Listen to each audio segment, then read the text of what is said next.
वासुदेवाय कृष्णाय वासुदेवाय हरये परमात्मने प्रणतः क्लेशनाशाय गोविन्दाय नमो नमः। नमः परमहंसास्वादितचरणकमलचिन्मकरन्दाय भक्तजनमानसनिवासाय श्रीरामचन्द्राय। वागीशायस्य वदने लक्ष्मीर्यस्य च वक्ष्यसि यस्यास्ते हृदये संवित्तं नृसिंहमहं भजे। गुरुर्ब्रह्मा गुरुर्विष्णुर्गुरुर्देवो महेश्वरः गुरुस्साक्षात् परब्रह्म तस्मै श्री गुरवे नमः।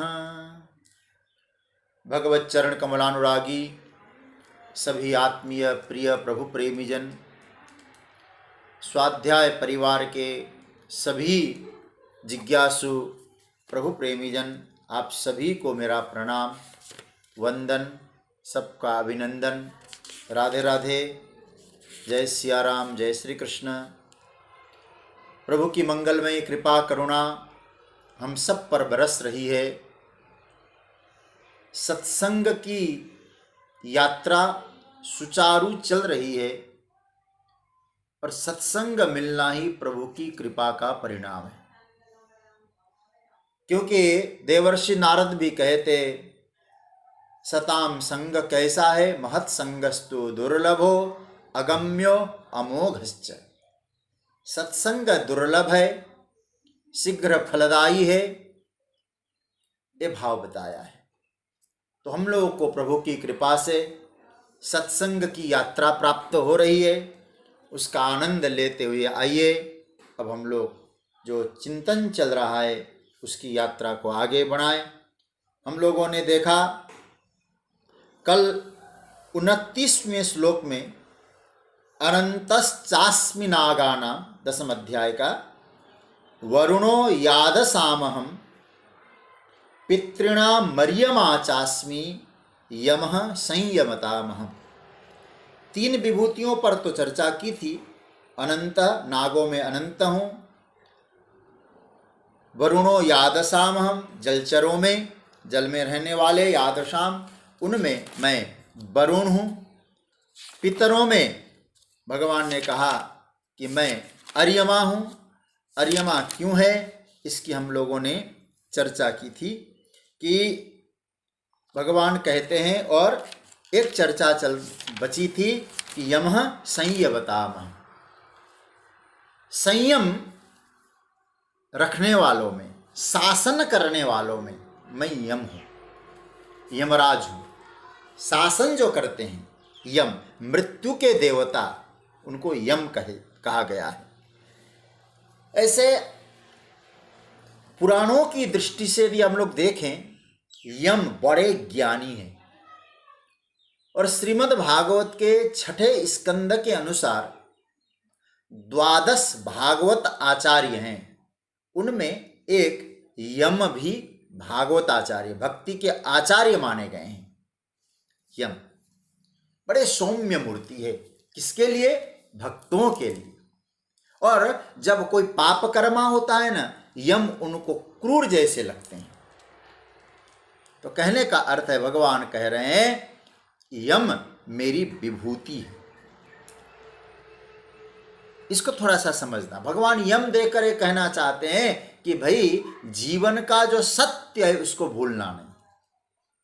एक पद हम लोग एक पद गाते हैं ना, एक पद चिंतन करते हैं ना, कि संसार में 2 चीज़ों को कभी नहीं भूलना चाहिए, बाकी कुछ विस्मरण हो जाए तो बड़ी हानि नहीं है।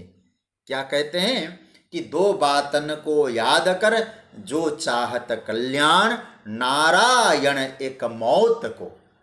नारायण भगवान, नारायण नाम के कवि हैं, संत हैं, उनका भाव है 2 बातन को याद कर जो चाहत कल्याण, नारायण एक मौत को, दूजो श्री भगवान। एक मृत्यु को याद रखना और एक भगवान को स्मरण करना। मौत और परमात्मा, ये दोनों को कभी विस्मरण नहीं करना चाहिए। देखिए, भगवान कहते हैं यमः संयमतामहम्, शासन करने वालों में, संयम रखने वालों में मैं यम हूं। शासक तो और भी है, राजा शासक है, देवताओं का शासक इंद्र है, असुरों का शासक कोई और है, लेकिन भगवान शासक को यम क्यों कहते हैं? यम मेरी विभूति है शासक के रूप में, शासन करने वालों में, ऐसा क्यों? थोड़ा सा हम लोग चिंतन करें, इस जगत में सबसे सत्य वस्तु क्या है? हमारे चिंतन की यात्रा में यदि हम लोग जाएं, सिवाय मृत्यु के कोई भी निश्चित नहीं है।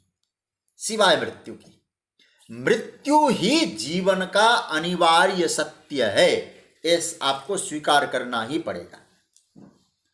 उसके नियम को आज तक कोई टाल नहीं पाया।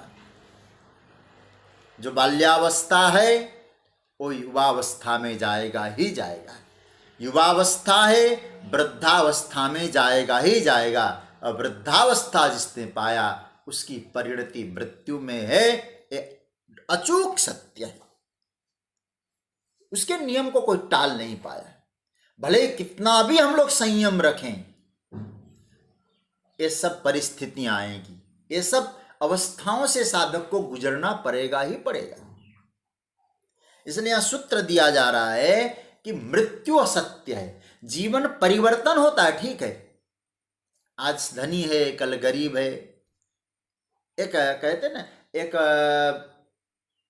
पानी समुद्र में, सागर में एक कागज का नाव डाल दिया, और कागज की जो नौका है, इधर से झोंका आया, इधर से लहरें उठे, उधर जाए, कभी पूरब की ओर जाए, कभी पश्चिम की ओर जाए, कभी उत्तर की ओर जाए, कभी दक्षिण की ओर जाए, वो सरकता भले ही हो, लेकिन क्या एक बात हम सत्य समझते हैं कि नहीं है?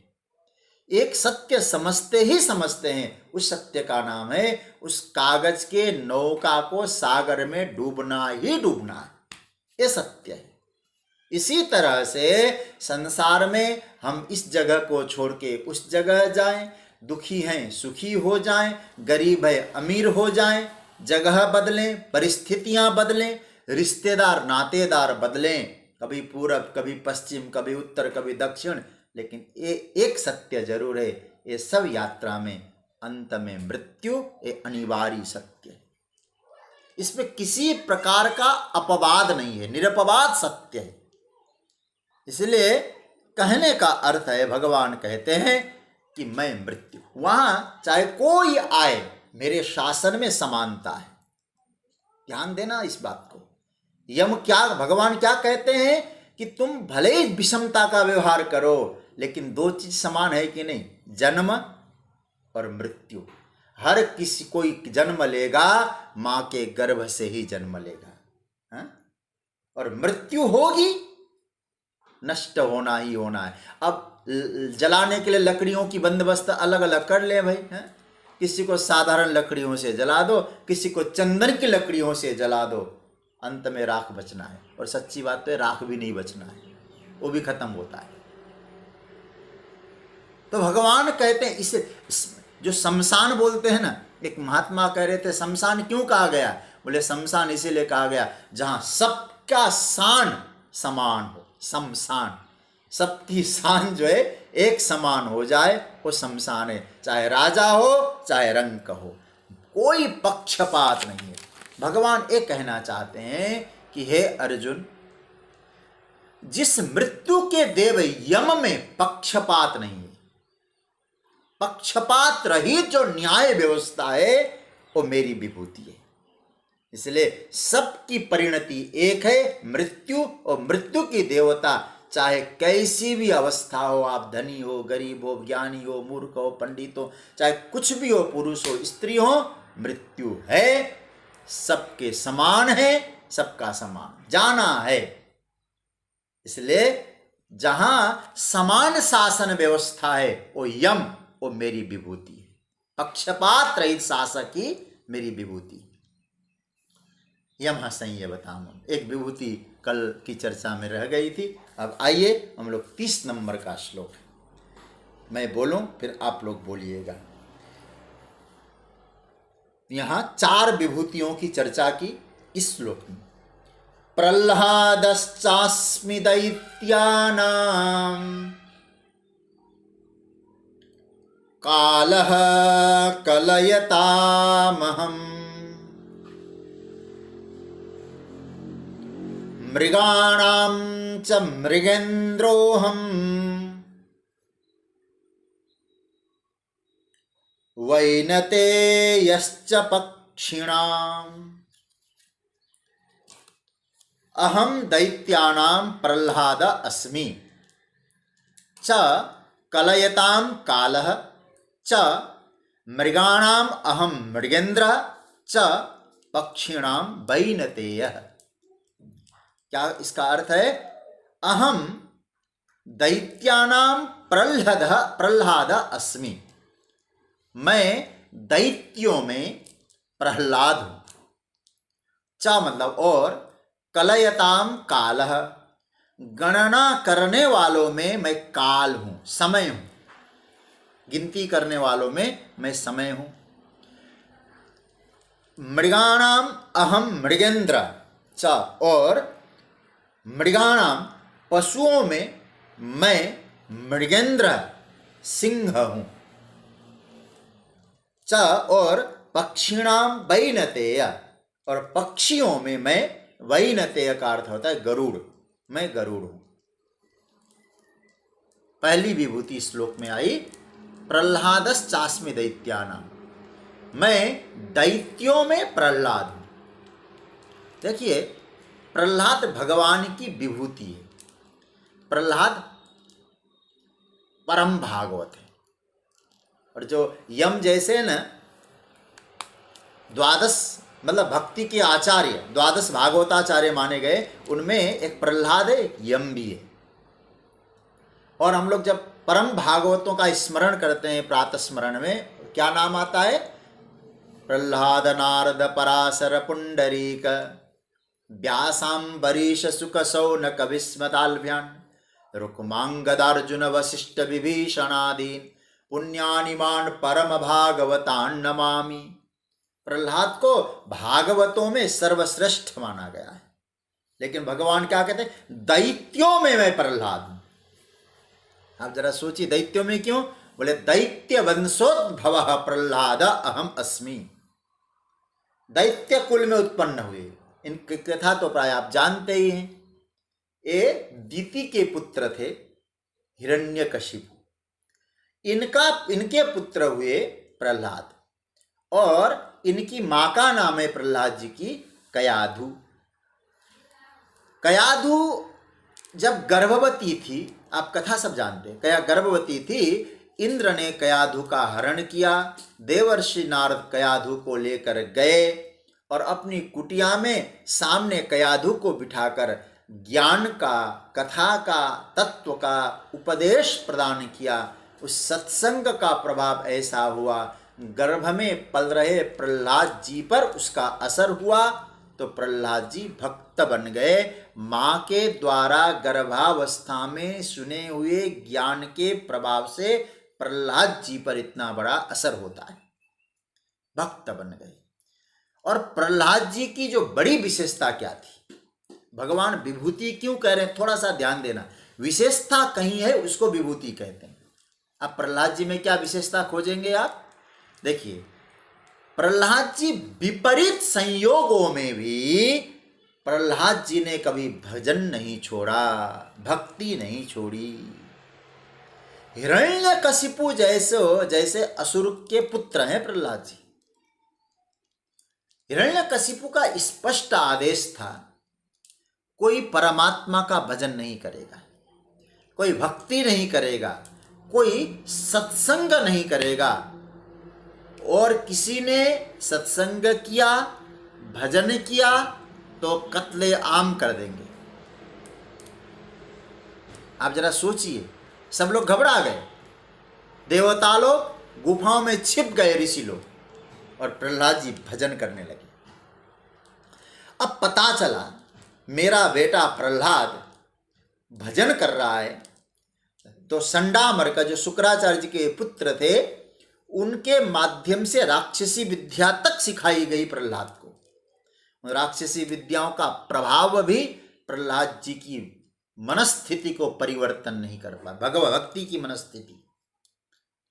तो परिणाम क्या हुआ, कितना विरोध हुआ। और केवल विरोध होता तो बात अलग, मौखिक विरोध नहीं, यातनाएं दी गई, कष्ट दिया गया प्रहलाद जी को। याद रखिएगा, इस परिस्थिति में, इस विपरीतताओं में प्रहलाद जी ने भजन नहीं छोड़ा, भक्ति नहीं छोड़ी। आप इन कथाओं से हमें क्या शिक्षा लेनी है? मैं श्रीमद् भागवत जी की कथा जब सुनाता हूं तो मैं कहा करता हूं कि हम भागवत में 2 प्रसंग ऐसे हैं जहां एक भक्त ने अनुकूल परिस्थिति में भजन नहीं किया, और एक भक्त ऐसा है जो प्रतिकूलता में भजन नहीं छोड़ा है। मैं कौन छोटा है कौन बड़ा, मैं इस तुलनात्मक नहीं कर रहा हूं, मैं कंपैरिजन नहीं कर रहा हूं। मैं अपराध मानूंगा भक्तों को छोटा बड़ा कहने में, लेकिन हमको शिक्षा लेनी है।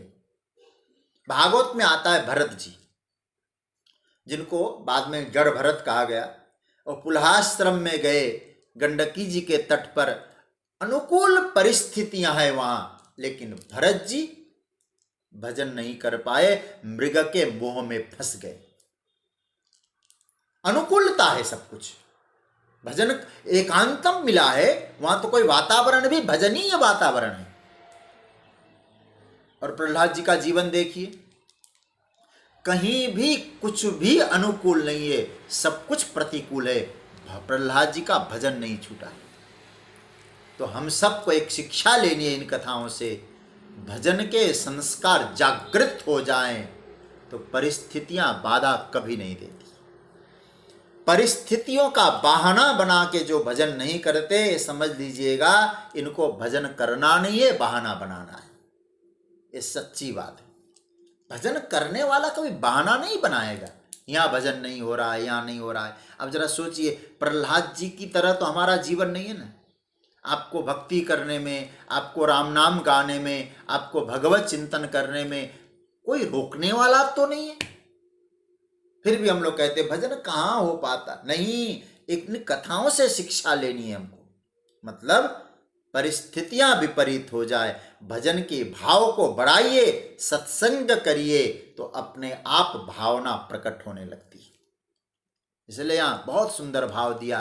प्रहलाद जी महाराज ने विपरीत परिस्थिति में भक्ति नहीं छोड़ी, उसका रिजल्ट क्या निकलता है? भगवान नृसिंह बन के प्रकट होते हैं। भगवान को प्रकट होना पड़ा है जड़ तत्व के खंभे से, और खंभा मतलब जड़, प्रकट हुए चेतन। जड़ में से चेतन प्रकट होता है भक्ति की भावना, भक्त भावना को देखकर। इसलिए तो महाप्रभु वल्लभाचार्य जी महाराज गीता की टीका में क्या बढ़िया भाव देते हैं। प्रहलादश्चास्मि इति महाभागवता तया चिंतनीय। भगवान विभूति बता रहे हैं ना, तो वल्लभाचार्य जी कहते हैं परम भागवत के रूप में प्रहलाद जी का चिंतन होना चाहिए, उसमें भगवत साक्षात्कार आप कर सकते हैं। मतलब परम भागवत। मैं केवल इतना कहूँगा, इन कथाओं से, इन विभूतियों की चर्चा चल रही है। सज्जनों, जितने लोग आप लोग सुन रहे हैं, कृपया कृपया कृपया परिस्थिति को कोसना बंद कर दें। बस भजन के परमाणु को जागृत करें। आप निर्णय करें हमको क्या करने से समुचित होगा, निर्णय आपको करना है। परिस्थितियां उनको कोसना कभी नहीं चाहिए, ये इसका सूत्र है। हम तो इन चरित्रों को जब पढ़ते हैं, परम पूज्य प्रातः स्मरणीय सुनाम धन्य, जिन पर अनंत श्रद्धा है मेरी, पूज्यपाद स्वामी राम सुखदास जी महाराज ब्रह्मलीन, वो कहा, उनके ग्रंथों में मैंने पढ़ा, ये संभवतः नृसिंह पुराण का, नृसिंह उपपुराण वहाँ का श्लोक है, भागवत जी का नहीं है। कहते हैं कि जब प्रहलाद जी महाराज के लिए भगवान नृसिंह प्रकट होते हैं, तो कहते भगवान नृसिंह के नेत्रों से आंसू बहे हैं। और क्या बोले हैं थोड़ा सा इस श्लोक में आपको सुनाना चाहूंगा। क्वेदम बपु क्वच वयः सुकुमार में तत् क्वेता प्रमत्त कृतदारुण यातनास्ते आलोचितम विसर्वम यदभूत पूर्वम क्षंतव्य मंग समये यदि में विलंबा। इस श्लोक को पढ़ते कभी कभी तो भाव प्रभाव फूटता है महाराज। भगवान कहते हैं क्वेदम, कितना सुकोमल शरीर है प्रहलाद, क्वचा भया आयु ही कितनी है तुम्हारी, सुकुमारम, ऐसा सुकुमार शरीर, और ऐसे शरीर में तुम्हें जो कष्ट मिला कोई गणना कर सकता है कितना कष्ट। हाथी से कुचलवाने का प्रयत्न, अग्नि में डालने का प्रयत्न, अंतरिक्ष से गिराने की कोशिश, भूखा रखने की कोशिश, तलवार से प्रहार करने की कोशिश, इतनी यातनाएं तुम्हारे लिए हुई और सारी यातना तुमने झेली। क्यों? भजन कर रहे थे ना। किसका? मेरा भजन कर रहे थे और इतनी यातनाएं मिली। मुझे बहुत पहले आके तुम्हारी रक्षा करनी चाहिए थी, लेकिन हे प्रहलाद, मुझे आने में बहुत विलंब हुआ, क्योंकि बहुत बड़ी योजना बना के आनी पड़ी मुझे। कारण क्योंकि वरदान ब्रह्मा जी ने ऐसा दिया था, इसलिए मुझे जो आने में देरी हुई, प्रहलाद मैं तुम्हारे सामने हाथ जोड़ता हूं, बेटा मुझे माफ कर देना। क्षंतव्य मंग समये यदि में विलंबा। क्या मैं केवल एक कहा करता हूं, ए भाव आपसे निवेदन करूंगा, हम ब्राह्मण कुल में पैदा हुए और महान हो जाएंगे? प्रहलाद जी को देखिए, आप कहां पैदा हुए बिल्कुल छोड़ दीजिए, आप किस जगह पैदा हुए, किस परिस्थिति में आप रह रहे हैं, ये सब एक तरफ डाल दीजिए। बस यह है, हम लोगों को परिस्थितियों पर रोना बंद करना होगा। और क्या करना है? हम महाराज भजन में तल्लीन, मनस्थिति को मजबूत करके भजन करो। कई समाजवाद, मार्क्स जो है ना, कम्युनिज्म, ये क्या कहता है? ये कहता है कि समाज व्यक्ति को बनाता है। आप सोचिए जरा, क्या कहता है? मार्क्स कहता है आदमी तय नहीं करता मुझे क्या बनना है, समाज तय करता है, परिस्थितियां तय करती है, ये कम्युनिज्म। लेकिन हमारा अध्यात्म कहता है नहीं, परिस्थिति तय नहीं करती और परिस्थिति तुम बदल भी नहीं सकते, मनस्थिति को तुम संभाले रखो। अरे परिस्थिति जड़ है, क्यों परिस्थिति के चक्कर में पड़े हो? चेतना मुख्य है, उस चेतना को विकसित करो, और यदि वो चेतना विकसित हो जाए तो प्रतिकूलता भी तुम्हारे जीवन में अनुकूल बन जाए। याद रखिएगा सज्जनों,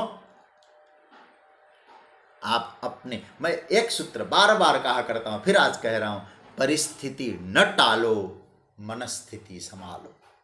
अपनी मनस्थिति को मजबूत करो।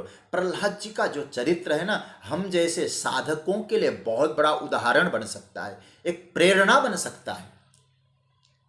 परिस्थितियों से कभी घबराना नहीं चाहिए, परमात्मा पर अटूट विश्वास रखिए, भजन करिए, व्यवस्था परमात्मा अपने आप बनाता है, क्योंकि वो जानता है कब मुझे आना है, कब मुझे व्यवस्था करना है, व्यवस्थापक है। लेकिन श्रद्धा में कमी ना आए और भजन की निरंतरता बनी रहे। शिकायत मत करो, बस कहने का तात्पर्य है, परिस्थितियों का रोना बंद करो, परिस्थितियों को कोसना बंद करो, अपनी मनस्थिति मजबूत करके परमात्मा को भजो। भगवान अपने आप व्यवस्था बनाता है। ये भगवान कहते, ऐसी व्यवस्था, ऐसा कार्य करने वाले, ऐसा भजन करने वाले प्रहलाद में मेरा दर्शन करो, क्योंकि वो मेरी विभूति है। प्रहलादश्चास्मि दैत्यानां,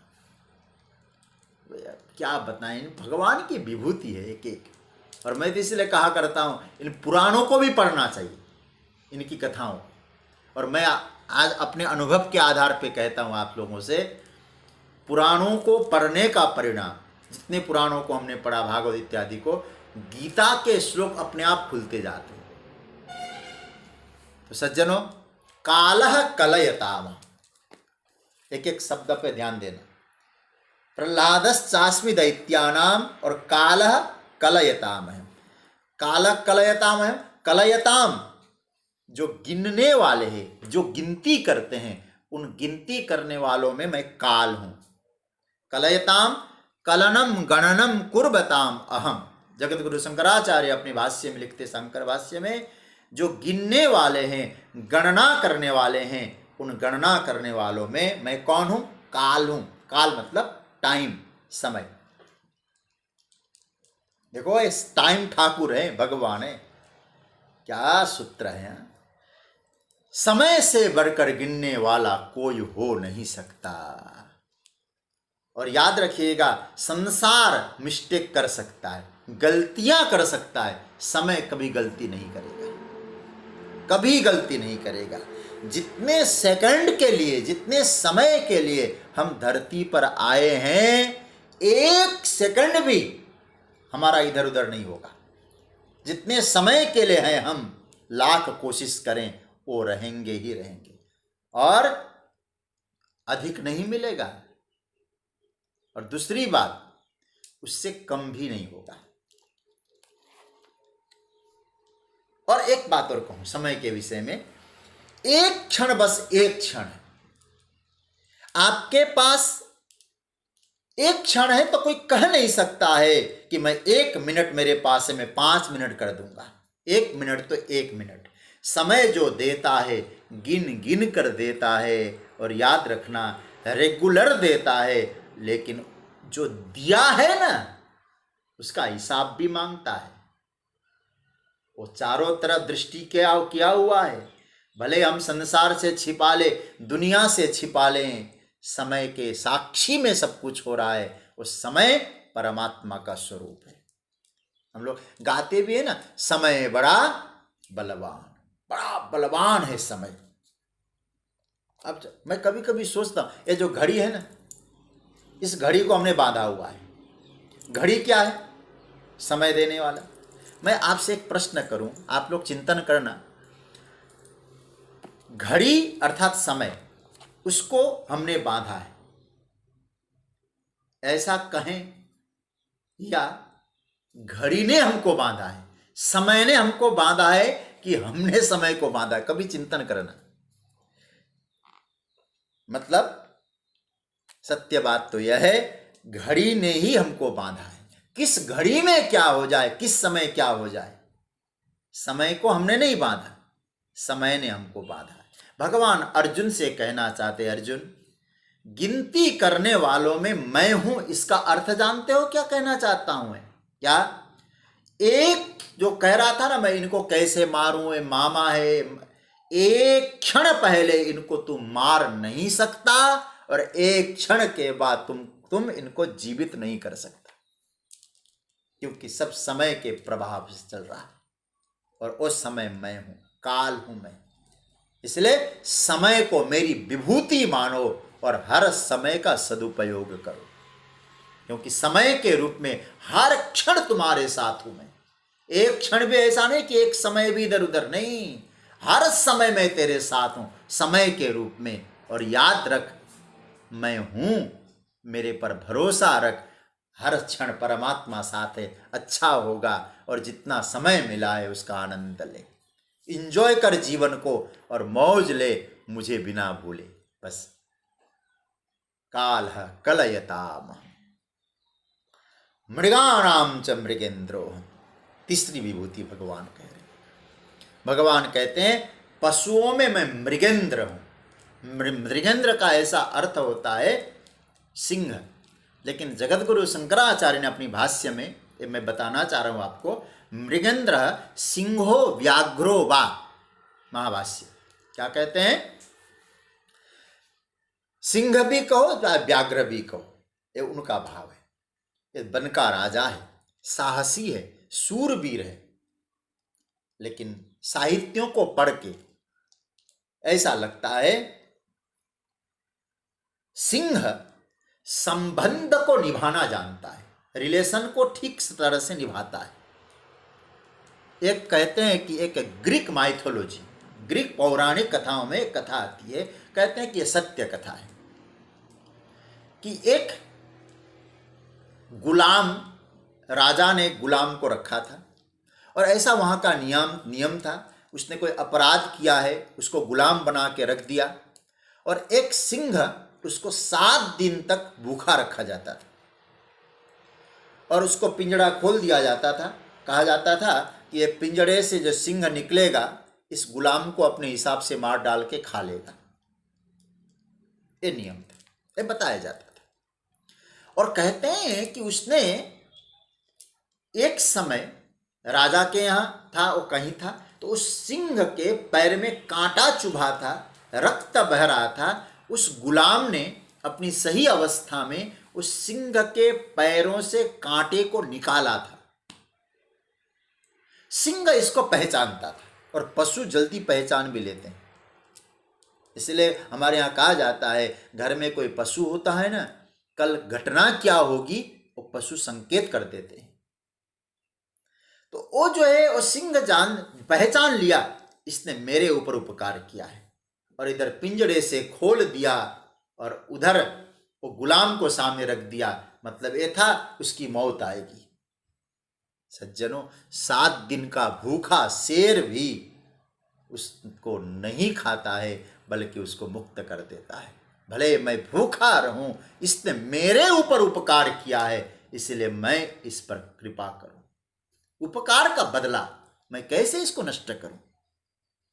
तो कहने का अर्थ यह है कि शेर से ये संबंध निभाया है इसने, रिलेशन को ठीक ढंग से की।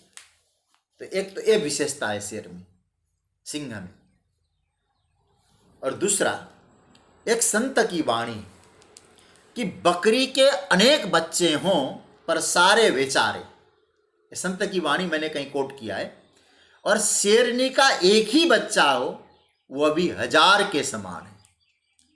इसका क्या अर्थ निकाला जाए? मतलब शेर, सिंह अपना रास्ता खुद तय करता है। मतलब वो अंधा अनुकरण नहीं करता है, ब्लाइंड अनुकरण करके नहीं चलता है सिंह। अरे उन्होंने ऐसा किया मैं भी ऐसा ही करूं। और आजकल आया है ना महाराज, वो क्या बोलते हैं, मैंने एक दिन कथा में बहुत पहले कहा भी था, ये जो महिला लड़कियों में इस प्रकार के यहाँ कटिंग जो होता है, इतना काट के जो आते हैं, ये समझ में नहीं आया कि क्या होता है, उससे हवा पास होता है कि क्या होता है। ये ऐसा फैशन बना दिया, पता नहीं कैसे हुआ, और उसी का अंधानुकरण होने लग गए।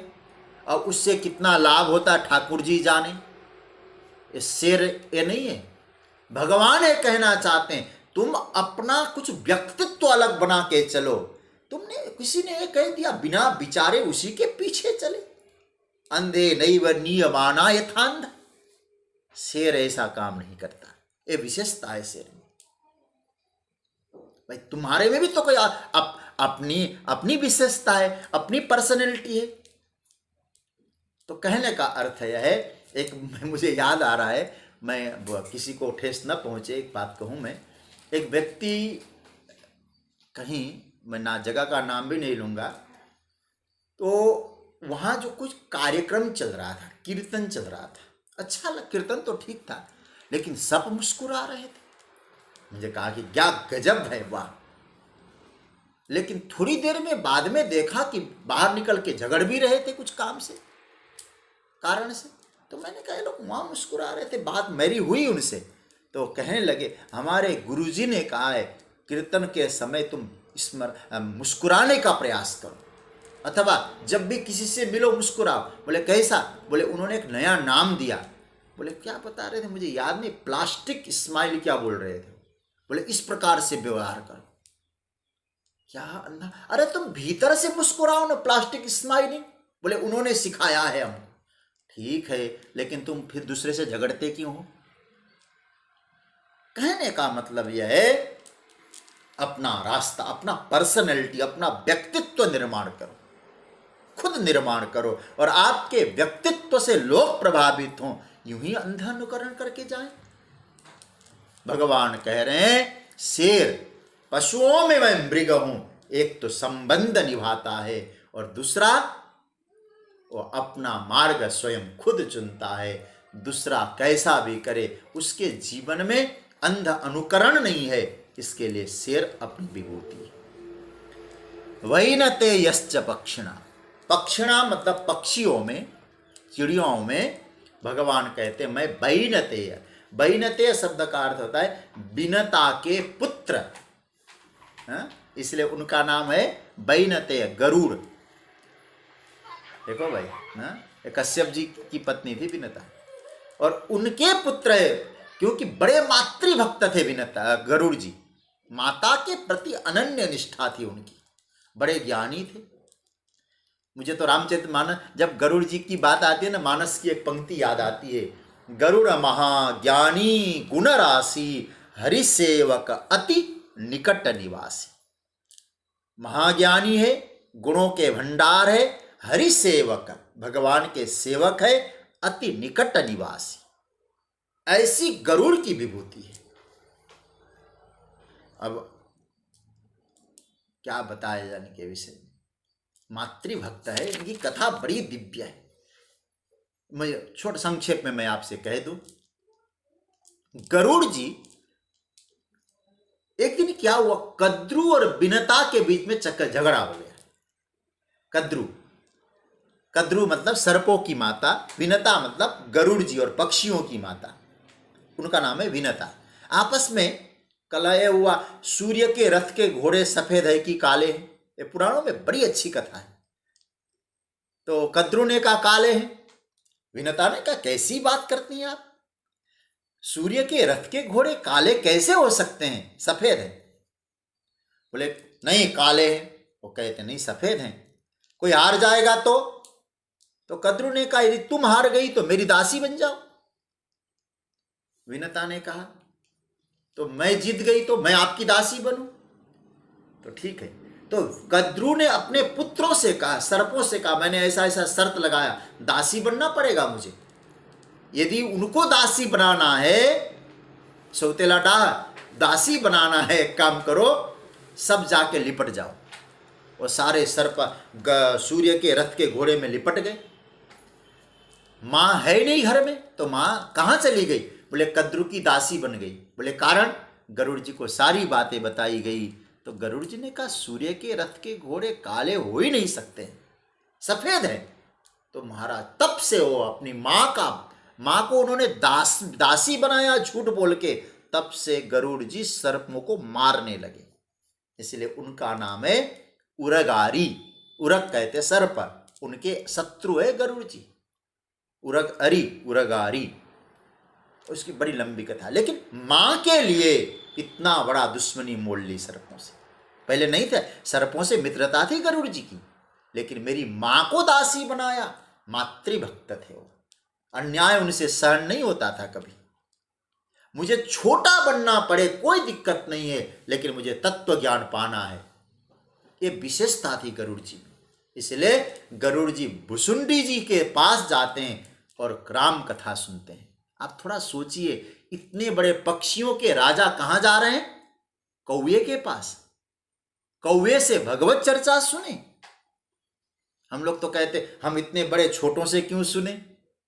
एक गरुड़ जी में विशेषता है, आपको तत्व कहीं से भी मिलता हो आप सुन लें। मां ने जिसने जन्म लिया है उनका आदर करें। गरुड़ जी से सीखना चाहिए। तो गरुड़ जी पक्षियों के राजा हैं, पक्षीराज गरुड़ हैं। इनकी बड़ी महिमा है पुराणों में। तो एक और ऐसा वर्णन आता है महाराज, गरुड़ जी महाराज जब पंख भगवान का नाम लेते थे और नाम लेकर जब पंख फड़फड़ा के उतरते थे ना, तो उनके पंखे से सामवेद की सस्वर ऋचाएं प्रकट हुआ करती थी। सामवेद प्रकट होता था। इतनी महिमा गरुड़ जी, प्रकट हुआ था नहीं कहूंगा, प्रकट होता है। अब आगे भगवान एक गरुड़ जी, ये मेरी विभूति है। ये श्लोक आया समझ में आपको? अब आइए आगे। भगवान कहे बैनतेय, पक्षियों में मैं बैनतेय गरुड़ हूं। 31वां श्लोक। पवनः पवतामस्मि रामः शस्त्रभृतामहम्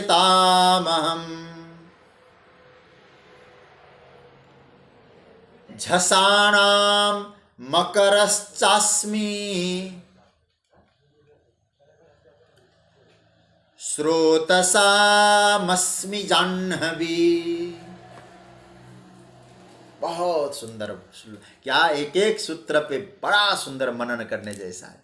भगवान कहते पवन अहम पवताम पवनः शस्त्रभृताम रामः अस्मि च झसाणाम मकरः अस्मि और स्रोतसाम जाह्नवी अस्मि। इसका अर्थ समझ लें। अहम पवताम पवनः, मैं पवित्र करने वालों में पवन हूं, हवा हूं। शस्त्रभृताम राम अस्मि, शस्त्रों को धारण करने वालों में मैं राम हूं, दशरथ नंदन राम हूं। झसाणाम मकरः अस्मि च मतलब और झसाना मतलब जलचर जीवों में मकर मैं हूं, मगरमच्छ क्रोकोडाइल और मैं हूं। और स्रोतसाम जाह्नवी अस्मि, स्रोतसाम मतलब बहने वाली नदियों में मैं गंगा हूं, ये बताया। जाह्नवी हूं। पहला मंत्र क्या आया? अहम पवताम पवनः। देखिए इस जगत में जो सबसे श्रेष्ठ स्वतंत्रता किसी को है वो वायु को है। आप कभी आप सोचना वायु के विषय में बैठकर, पवन देव है वो और परम स्वतंत्र है। स्वतंत्र इस दृष्टि से वायु को कहीं लगाव नहीं, कहीं आसक्ति नहीं है। याद रखना सज्जनों, बुरा मत मानना, जहां लगाव होगा, जहां आसक्ति होगी, जहां ठहराव होगा, वहां अपवित्रता आएगी। अपवित्रता आनी ही आनी है। और क्योंकि जो प्रवाह है ना, उसमें पवित्रता है। गंगा जी यदि एक जगह रुक जाए, अपवित्रता कायम रहेगी। गंगा प्रवाहित है, सबको स्वीकार करती है, फिर भी पवित्रता कायम है। तो सज्जनों, कहने का अर्थ यह है, जीवन के प्रवाह, जीवन की जो यात्रा है, हम सबको परमात्मा ने यात्रा के लिए भेजा है। हम सब यात्री है।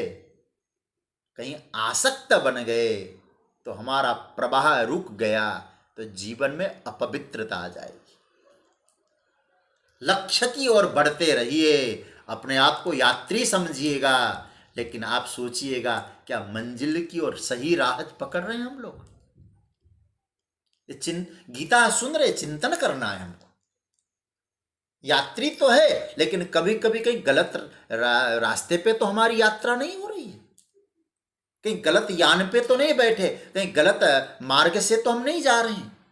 ये चिंतन करना चाहिए साधक को। रात्रि में सोने से पहले अपने आप से पूछना चाहिए, आज की हमारी यात्रा कहीं ऐसा तो नहीं परमार्थ से अलग हो गई हो? कल हम सुधारें इसको। ये है सूत्र, पवनः पवतामस्मि। कहने का मतलब यह है, हमारे जीवन को पवित्र बना के रखना है। जहां भी प्रवाह खो देगा, अपवित्रता आ जाएगी। याद रखिएगा, वहां जीवन जड़ हो जाएगा। नदी बहती है, डबरा एक जगह स्थिर है। इसलिए आप डबरे को पवित्र नहीं कह सकते, पोखर को आप पवित्र नहीं मान सकते। हमारे पुरानी परंपरा में सन्यासियों को कहा जाता था कि तुम्हारा जीवन प्रवाहवत चले, और मैंने इसका उदाहरण देखा है ज्वलंत। मैं तो उनके चरणों में रहकर, पूज्यपाद स्वनाम धन्य स्वामी भागवतानंद सरस्वती जी महाराज घूमते थे महाराज। प्रवाह ऐसा चलता था उनका, पूरे साल एक जगह टिकते नहीं थे कभी। मैंने उनको देखा है। तो कहने का अर्थ, जब अस्वस्थ हो गए कई वर्षों तक, बात और है। प्रवाहमय जीवन। महावीर स्वामी ने अपने अनुयायियों को कहा था कि 3 दिन से अधिक सन्यासियों को कहीं रुकना नहीं चाहिए। और आप जानते हैं सुखदेव जी तो क्या कहते हैं? श्रीमद् भागवत में सुखदेव जी के विषय में आया है, परमार्थ के लिए निकले हैं, किसी गृहस्थ के यहाँ पहुंच भी गए, कितने देर तक टिकते थे? स गोदोहन मात्रम ही गृहेषु गृहमेधिना। भागवत में स्पष्ट आया है, केवल गाय दुहने में जितना वक्त लगता है उतना समय ही किसी के घर के सामने टिकते थे सुखदेव जी। क्यों? मालूम है ये प्रवाह व्यर्थ न चला जाएगा।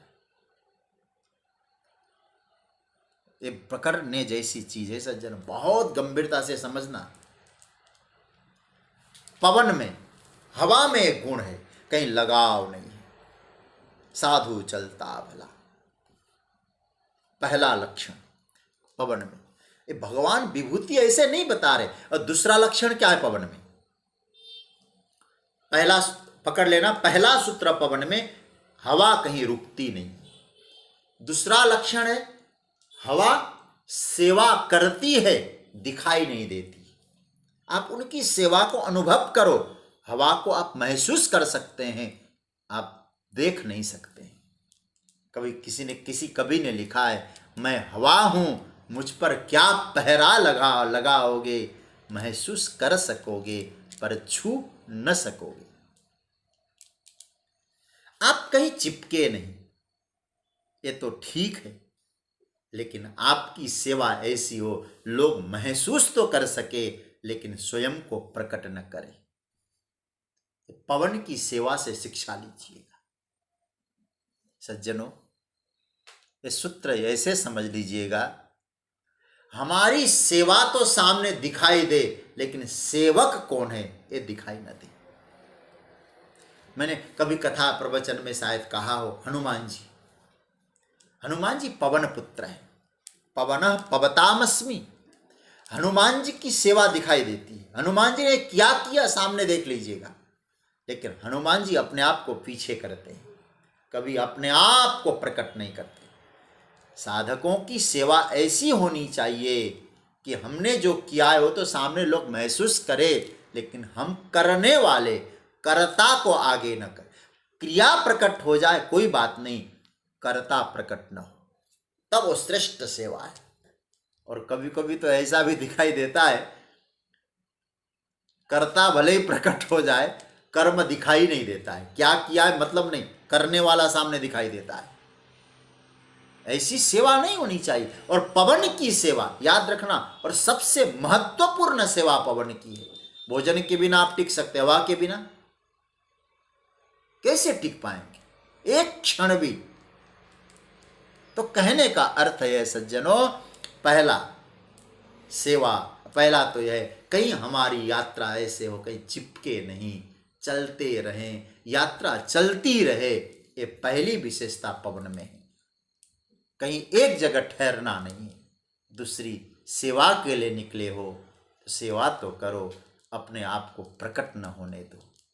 मैंने इतना आपके लिए किया है, मेरा नाम आगे आना चाहिए। मैं तो कथा में कहा करता हूँ, पंखा दान देते हैं ना, 3-4 पंखुड़ियों में नाम लिखते हैं, बोले ये मेरा है, ये मेरे बाप का है, ये मेरे। अरे महाराज क्यों? बोले दान दे रहे हैं। दान क्यों दे रहे? बोले लोग मुक्त हो जाएं। ऐसे लोग मुक्त नहीं होंगे, नाम जहाँ है वही नाम ही आ जाएगा, वही पंखे में लटकते रह जाएंगे। कहने का अर्थ यह है कि आपकी जो सेवा तो लोग महसूस करें, लेकिन सेवक के रूप में आप अनुपस्थित हो। ये वायु की सेवा है। भगवान कह रहे हैं पवित्र करने वालों में मैं पवन हूं, सही बात है। हवा यदि न चले तो सज्जनों गंध वहीं का वहीं रह जाए। सुगंध हमको वायु देता है, वायु प्रवाह है ना, हवा चलती है तो गंध का प्रवाह भी यहां से वहां जाता है। वायु बहे तो गंध है। तो कभी वायु बहता हो तो उस वायु में प्रभु का दर्शन करो। भगवान ये कहना चाहते, वायु प्राण बल प्रदान करता है, तो भगवान कहना चाहते ये मेरी विभूति है। जो साधक यात्रा तो कर रहा है, हम सब की यात्रा है, लेकिन उस यात्रा में कहीं चिपकता नहीं है। और दूसरी बात, यात्रा के लिए निकले हैं, समय, शक्ति, संपत्ति, समझ से दूसरे की सेवा कर रहा हो, लेकिन अपने आप को अलग करके, मतलब स्वयं को प्रकट किए बिना दूसरे की सेवा में लग रहा हो, ऐसी जिसकी स्थिति है उसमें से मैं प्रकट होता हूँ, वो मेरी विभूति है। पवनः, वो पवित्र करता है दूसरे को, ऐसा व्यक्ति। सज्जनों, पवनः पवतामस्मि। अब जो मंत्र आया है आगे, ये बड़ा गजब का मंत्र है। रामः शस्त्रभृताम।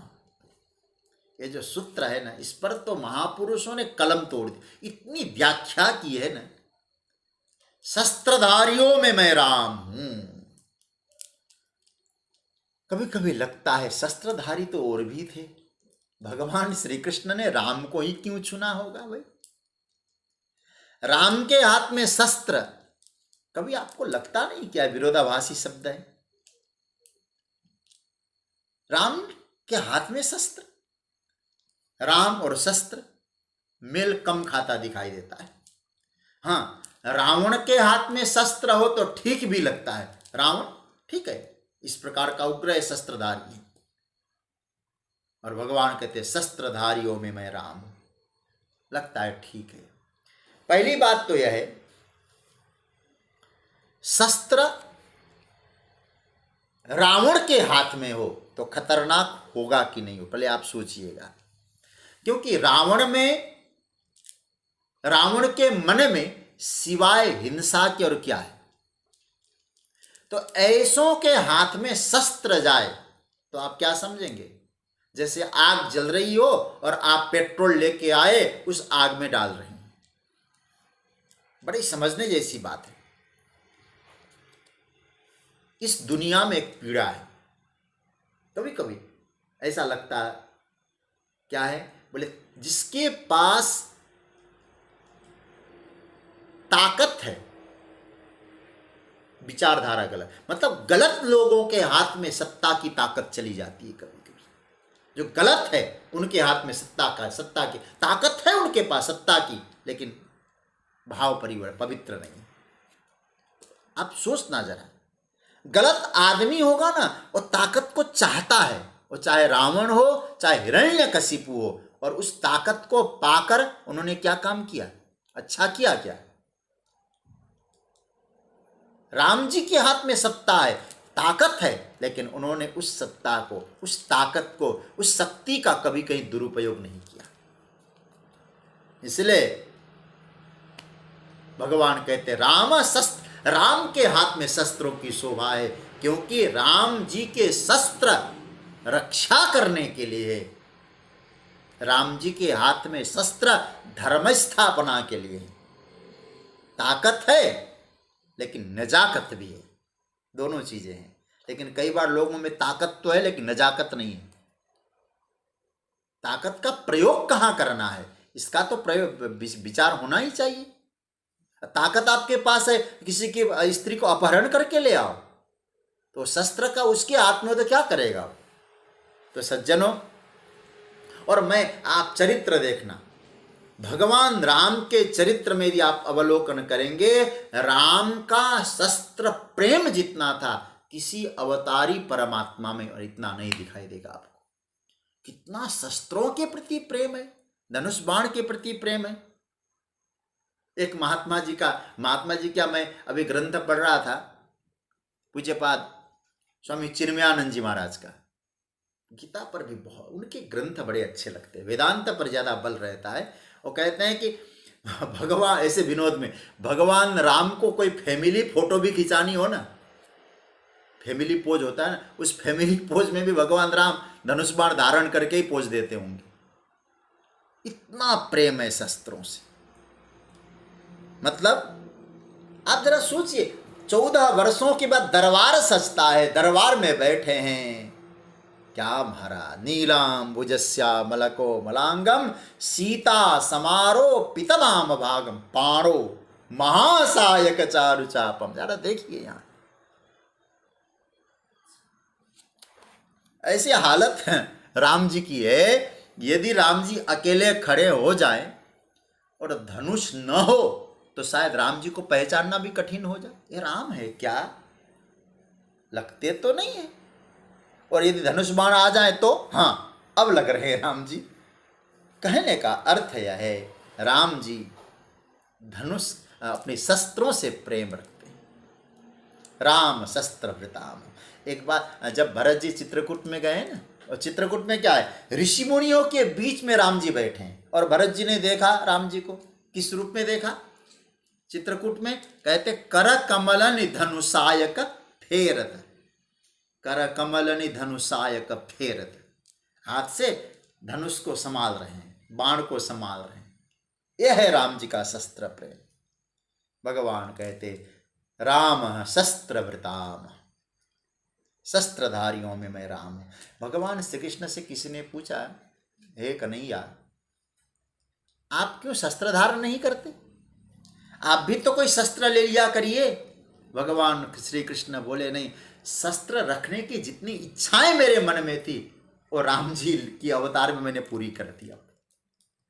अब फिर क्या लेते हैं, बोले अब तक जब तक वृंदावन में था बांसुरी ले ली, अब वृंदावन से निकल के आ गए तो वो भी छूट गई। अब गाने वाले तो भले लोग गाने लग जाएं, कृष्ण तो सोते समय भी बांसुरी को साथ में लेकर सोते हैं। हमको तो लगता नहीं भाई, द्वारिका में तो है नहीं, हो कन्हैया में बांसुरी। आप जरा सोचिएगा, अब अच्छा लगता भी होगा क्या, रुक्मिणी विवाह करके आए और बांसुरी बजाएं? अरे शंखत ध्वनि करनी हुआ तो ठाकुर जी को पंचजन्यम ऋषिकेशो, शत्रुओं के हृदय को कंपायमान करना है। और मैं इन कथाओं से केवल इतना ही आपसे कह सकता हूं, यह तो आपको स्वीकारना ही पड़ेगा, भगवान श्री कृष्ण में अनासक्ति पूर्ण रूपेण थी। चाहे गोपी हो, चाहे ब्रज हो, चाहे बांसुरी हो, लिया छोड़ा, चाहे द्वारिका हो, कितनी अनासक्ति है कृष्ण।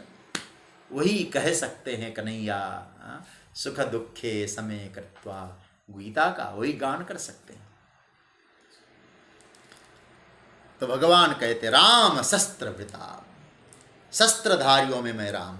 सज्जनों, मैं एक छोटा सा स्मरण में आ रहा है, मैं पूरी बात कह दूं, समय थोड़ा संकेत कर रहा है।